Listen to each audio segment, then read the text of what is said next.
Assalamu alaikum students. I hope you all are good and enjoying online class. So today we are going to discuss unit 3.3 language practice of class 9th English. So today we will discuss something about articles a, an and the. ठीक है, आज हम articles सीखेंगे। ये जो अ और N और जो दा है, इन तीनों को हम कहते हैं these three are called articles. Okay, अब आपको पता चलेगा कि आप आर्टिकल्स किस तरह से हमें यूज़ करने हैं। तो you can just look at your screen and then we will move on now. Exercise 4. Okay, it is about articles. Fill the following blanks with a, an, the where necessary.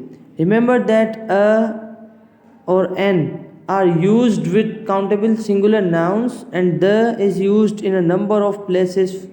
For example, when referring to a particular thing before superlative degrees, when using two comparative degrees together before the names of rivers, seas, mountains, etc. Before titles, nationalities, names of institutions, communities and so on. ठीक है, तो देखें इसमें क्या कह रहा है ये कि आप आ और एन और दा आप कहाँ लगाएंगे जहाँ पे ज़रूरत पड़ेगी आपको। ठीक है, और आपको ये भी याद रखना है आ और एन जो है वो कब यूज़ करते हैं हम कोई भी काउंटेबल सिंगुलर नाउन होता है उससे पहले हम आ या फिर एन का इस्तेमाल करते हैं। काउंटेबल मतलब जो गिना जा सके, which is countable, which that we can count. Okay, और सिंगुलर नाउन्स होते हैं जो कि सिंगुलर हों, तो उनके साथ आप लगाएंगे अ और एन। अब दा कहाँ यूज़ करेंगे? दा आप बहुत सारी जगह पे यूज़ करते हैं। कहाँ यूज़ करते हैं? बहुत सारी नंबर ऑफ प्लेसेस, मतलब जगहों के साथ भी यूज़ करते हैं। मतलब इन अ नंबर ऑफ प्लेसेस आप बहुत सारी जगह पे जो है दा का इस्तेमाल कर सकते हैं। फॉर एग्जांपल, जब आप किसी भी ख़ास चीज़ को मुखातिब करते हुए बात करते हैं, किसी भी ख़ास चीज़ के बारे में आप बताते हैं, तो वो क्या होता है, वो आप वहाँ पे आप लगाएंगे द। मैं यूँ बोलूँगा कि भाई this is the cat which came yesterday, ये वो बिल्ली है। मैं देखो इसको ख़ास बना दिया, वो बिल्ली है जो कल आई थी। ठीक है, और सुपरलेटिव डिग्रीज से पहले भी आप क्या लगाते हैं, दा का इस्तेमाल करते हैं। देखें, adjective has 3 degrees, positive, comparative and superlative degrees. जैसे कि मैं बोलूँ good, better, best. So he is the best student in the class. तो सुपरलेटिव डिग्रीज के साथ भी आप क्या लगाते हैं, आप सुपरलेटिव डिग्रीज के साथ भी दा का इस्तेमाल करते हैं। और कहाँ यूज़ करते हैं? When using two comparative degrees together. दा का इस्तेमाल और कहाँ यूज़ करते हैं? जब आप कोई भी कंपैरेटिव डिग्री जो है, when using two comparative degrees, जब आप कंपैरेटिव डिग्रीज का इस्तेमाल कर रहे हैं, 2 कंपैरेटिव डिग्रीज का आप इस्तेमाल कर रहे हैं, तो आप क्या यूज़ करेंगे, यू विल यूज़ द। अब कंपैरेटिव डिग्रीज क्या होती हैं, ये अगेन मैं आपको बताऊँ, ये एडजेक्टिव की डिग्रीज होती हैं कंपैरेटिव डिग्रीज, जिसमें आप कंपेयर भी करते हैं किसी से।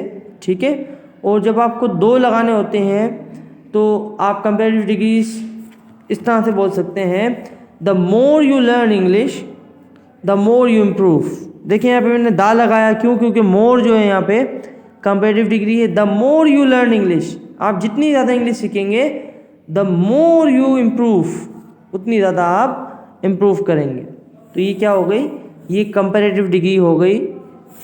सही है, मतलब इसमें हम दा का इस्तेमाल कर रहे हैं। मैं आपको बता रहा हूँ आ एन तो हो गया, अब दा कहाँ यूज़ करते हैं? दा बहुत सारी जगहों पे यूज़ करते हैं, जो कि मैं आपको आहिस्ता आहिस्ता बता रहा हूँ। I am telling you one by one. ठीक है, before the names of rivers, seas, mountains, ETC. ठीक है, कोई भी दरियाओं के नाम हो, उनसे पहले समंदर हो, उससे पहले माउंटेन हो, उससे पहले। ठीक है, तो आप दा का इस्तेमाल करते हैं। द इंडस रिवर, ठीक है, दरिया है, the Indus river. The Pacific ocean. ठीक है, तो इस तरह से दा का इस्तेमाल हम करते हैं बिफोर टाइटल्स। अब देखिए और कहाँ यूज़ करते हैं, टाइटल। टाइटल आप किसी को दे रहे हो, सही, कोई भी टाइटल होता है, जैसे कि आप बुक के ऊपर भी आप कुछ लिखते हैं, उसको कोई टाइटल देते हैं, तो जब भी आप दा का इस्तेमाल करते हैं, किसी को टाइटल देते हैं, जब भी आप कह सकते हैं नेशनैलिटीज़, सही, नेशनैलिटीज़ के साथ भी आप जो है वो उसका इस्तेमाल करते हैं, दा का इस्तेमाल कर सकते हैं, ठीक है। आपकी कौमियत क्या है, nationalities. Names of institutions, institutions के नाम से भी, जैसे कि हमारा स्पार्क स्कूल है, तो आप यूँ कहेंगे the Spark school and college, the लगेगा, सही, the Spark school and college, the Leeds academy, the Superior college. इस तरह से नेम्स ऑफ इंस्टीट्यूशंस के साथ भी लग सकता है, कम्युनिटीज़ के साथ भी लग सकता है, और बहुत सारी जगहों पे हम दा का इस्तेमाल कर सकते हैं, सही। तो आज तो मैंने आपको बता दिया कि दा का इस्तेमाल हम कहाँ कहाँ करते हैं। आप ये देखिएगा, ये जो एक्सरसाइज दी हुई है इसमें, ये हम नेक्स्ट क्लास में डिस्कस करेंगे। We will discuss this exercise 4 in our next class. इसमें मैंने द कहाँ लगेगा मैंने लगाया, जहाँ नहीं लगेगा वो जगह मैंने छोड़ दी है, और जहाँ आ लगेगा, एन लगेगा, वो मैंने फिल किया है। Okay, so in the next class we will just move towards exercise. Okay, I hope you have understood all the things regarding articles. Now see you in the next class. Allah Hafiz.